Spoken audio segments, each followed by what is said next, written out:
سورۃ المائدہ کی آیت نمبر 44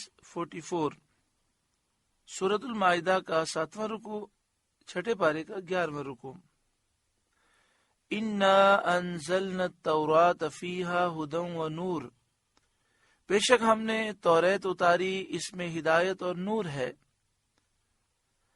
یحکم بہا النبیون الذین اسلموا للذین ہادوا، اس کے مطابق یہودیوں کو حکم دیتے تھے ہمارے فرمانبردار نبی، والربانیون اور عالم، ربانی اس عالم کو کہتے ہیں جو باعمل ہو، والاحبار اور فقیہ جو زاہد تھے۔ اللہ تعالی کے نبی اور نبی کو ماننے والے علماء اور احبار توریت کو جو مانتے تھے، یعنی بنی اسرائیل، انہیں وہ حق بات بتاتے تھے۔ پھر دوبارہ اس کو سماعت فرمائیں، انا انزلنا التوراۃ فیہا ھدی ونور، بے شک ہم نے توریت اتاری، اس میں ہدایت اور نور ہے۔ توریت اللہ کی کتاب ہے، یہودیوں نے اس میں رد و بدل کیا، لیکن توریت جو آسمان سے نازل ہوئی اس میں ہدایت بھی ہے اور نور بھی ہے۔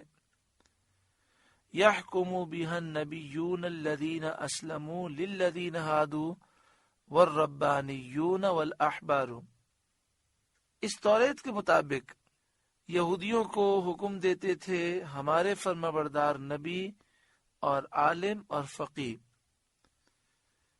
للذین ہادوا سے مراد ہم نے ترجمہ کیا یہودی، اس کے لفظی معنی ہوتے ہیں وہ لوگ جو ہدایت یافتہ تھے۔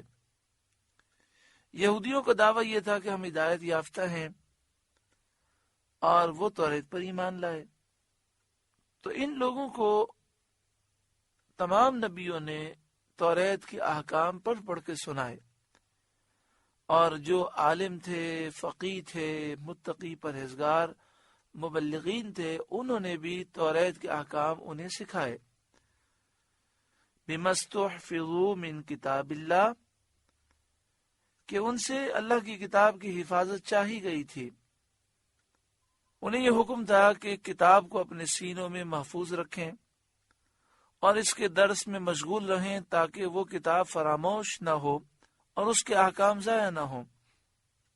توریت کے مطابق انبیاء کا حکم دینا جو اس آیت میں مذکور ہے، اس سے ثابت ہوتا ہے کہ ہم سے پہلی شریعتوں کے جو احکام اللہ اور رسول نے بیان فرمائے ہوں اور ہمیں ترک کا حکم نہ دیا ہو، منسوخ نہ کیے گئے ہوں، وہ ہم پر لازم ہوتے ہیں۔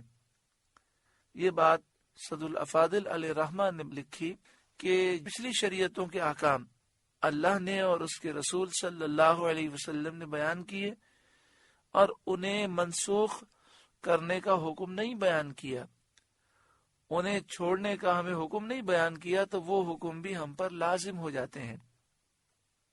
وَكَانُوا عَلَيْهِ شُهَدَاءَ، اور وہ اس پر گواہ تھے۔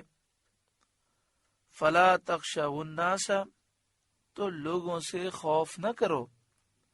اے یہودیوں، تم سید عالم صلی اللہ علیہ وآلہ وسلم کی نعت و صفات اور رجم کا حکم جو توریت میں مذکور ہے، اس کو بیان کرنے میں فلا تخشوا الناس، تو لوگوں سے خوف نہ کرو، لوگوں کو بتاؤ حقیقت اور حق بات لوگوں کے سامنے بیان کرو، اس سے خوف نہ کرو۔ وَاخْشَوْنِی، اور مجھ ہی سے ڈرو۔ کتنا پیارا حکم ہے۔ آج اگر امت مسلمہ اپنے دل سے لوگوں کا خوف نکال دے اور حق بات کا اظہار ہو اور اللہ تعالی سے انسان ڈرے، تو سارے معاملات درست ہو جاتے ہیں۔ بہت سے ہمارے ایسے لوگ ہیں جو کبھی صدر سے ملاقات کے لیے جاتے ہیں، کبھی وزیر اعظم سے، کبھی گورنر سے، کبھی وزیر اعلیٰ سے، کبھی کہاں میٹنگ ہوتی ہے، کبھی کون سا شخص ان سے ملنے کے لیے آتا ہے۔ اگر اس وقت وہ ان سے نہ ڈریں اور ان کے سامنے حق بات کہہ دیں اور انہیں یہ بتائیں کہ آپ نے یہ جو کام کیا ہے یہ شریعت کے خلاف ہے، اسلام کے خلاف ہے، تو ہمارے بہت سے مسئلے حل ہو جائیں. لیکن افسوس ہوتا ہے ایسے لوگوں کو گلے لگایا جاتا ہے، ان کی تعریفیں کی جاتی ہیں، لیکن حق کا اظہار نہیں کیا جاتا. اور جب سمجھایا جائے تو کہتے ہیں کہ یہ حکمت کے خلاف ہے، یہ ناراض ہو جائے گا، یہ قریب کیسے آئے گا. اللہ فرماتا ہے فلا تخشبوا الناس واخشونی، تو لوگوں سے خوف نہ کرو اور مجھ سے ڈرو. ولا تشتروا بآیاتی ثمنا قلیلا، اور میری آیتوں کے بدلے ذلیل قیمت نہ لو. یعنی اللہ تعالیٰ کے جو احکام ہیں ان احکام میں تبدیلی تم نہ کرو. یہ تبدیلی کرنا ممنوع ہے، چاہے لوگوں کے خوف کی وجہ سے تم تبدیلی کرو، ان کو راضی کرنے کے لیے کرو، یا مال، عزت یا رشوت کی تما میں کرو. یہ سب آخرت میں برباد کرنے والے اعمال ہیں. تمہیں آخرت کی فکر کرنی چاہیے.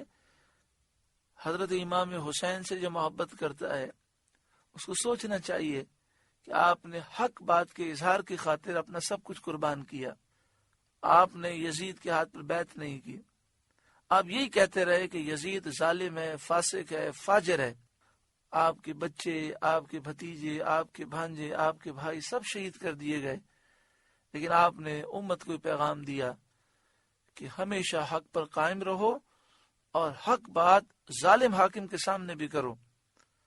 وَمَن لَّمْ يَحْكُمْ بِمَا أَنزَلَ اللَّهُ، اور جو اللہ کے اتارے پر حکم نہ کرے، یعنی جو اللہ کے حکم کے مطابق حکم بیان نہ کرے اور اس حکم کا انکار کر دے، فَأُولَٰئِكَ هُمُ الْكَافِرُونَ، وہی لوگ کافر ہیں. وَكَتَبْنَا عَلَيْهِمْ فِيهَا أَنَّ النَّفْسَ بِالنَّفْسِ، اور ہم نے توریت میں ان پر واجب کیا کہ جان کے بدلے جان ہے.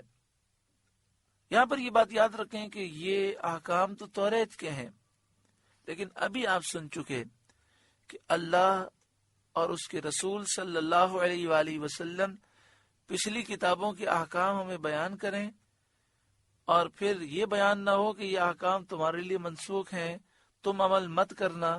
اگر یہ بیان نہ ہو تو یہ احکام پر بھی عمل کرنا ہم پر لازم ہو جاتا ہے.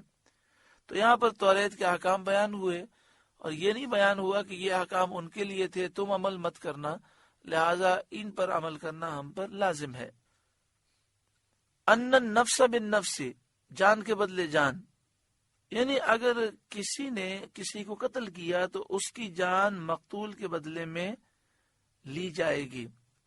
اب چاہے وہ مقتول مرد ہو، عورت ہو، آزاد ہو، غلام ہو، مسلمان ہو، ذمہ ہو. ہوتا یہ تھا کہ اگر کوئی شخص کسی عورت کو قتل کر دیتا تو کہتے کہ قاتل مرد ہے اور مرنے والی عورت ہے، تو عورت کے بدلے میں اس مرد کو قتل نہیں کریں گے. تو اس کا رد فرمایا گیا کہ توریت میں یہ حکم تھا ان النفس بالنفس، جان کے بدلے جان. والعین بالعین، اور آنکھ کے بدلے آنکھ. کسی نے جان بوجھ کر کسی کی آنکھ پھوڑ دی تو اس کے بدلے میں آنکھ پھوڑی جائے گی. والانف بالانف، اور ناک کے بدلے ناک. والاذن بالاذن، اور کان کے بدلے کان. والسن بالسن، اور دانت کے بدلے دانت. والجروح قصاص، اور زخموں میں بدلہ ہے. یعنی زخموں میں بھی برابری کی رعایت کرنا ضروری ہے. کسی نے وار کر کے کسی کو زخمی کر دیا تو بدلے میں اتنا ہی زخمی کیا جائے گا. شرعی عدالت کے تحت یہ فیصلے ہوں گے، حاکم اسلام کے حکم کے مطابق یہ فیصلے ہوں گے. فمن تصدق به فهو کفارۃ اللہ، پھر جو دل کی خوشی سے بدلہ کرا دے تو وہ اس کا گناہ اتار دے گا. اس آیت کے بارے میں دو تفسیریں ہیں.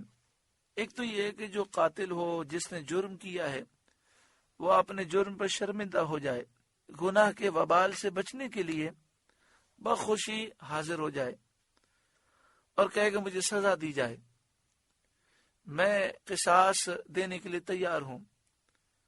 پھر اسے اگر سزا مل جائے تو یہ سزا اس کے گناہوں کو مٹا دے گی، آخرت میں اس پر عذاب نہ ہوگا. اور بعض مفسرین نے فرمایا کہ یہاں یہ مراد ہے فمن تصدق به فهو کفارۃ اللہ، جو صاحب حق معاف کر دے تو یہ اس کے لیے کفارہ ہے، یعنی مقتول کے ورثہ اگر قصاص نہ لیں اور معاف کر دیں تو یہ معاف کرنا ان کے گناہوں کو معاف کر دے گا۔ تفسیر احمدی میں ہے کہ یہ آنکھ کے بدلے آنکھ، ناک کے بدلے ناک جو مسائل بیان ہوئے یہ اسی وقت واجب ہوں گے جب صاحب حق معاف نہ کرے۔ اگر صاحب حق معاف کر دے تو قصاص معاف ہو جائے گا۔ مثلا کسی کی آنکھ کسی نے پھوڑ دی اور پھر وہی شخص جس کا حق بنتا تھا کہ مطالبہ کرے کہ مجھے بدلہ دلایا جائے، وہی اگر معاف کر دے تو پھر حاکم اسلام بھی معاف کر دے گا اور وہ بدلہ نہیں لے گا۔ وَمَن لَّمْ يَحْكُم بِمَا أَنزَلَ اللَّهُ فَأُولَٰئِكَ هُمُ الظَّالِمُونَ، اور جو اللہ کے اتارے پر حکم نہ کرے تو وہی لوگ ظالم ہیں۔ آپ سے گزارش ہے کہ قرآن کے اس پیغام کو آگے پہنچا کر ثواب جاریہ حاصل کریں۔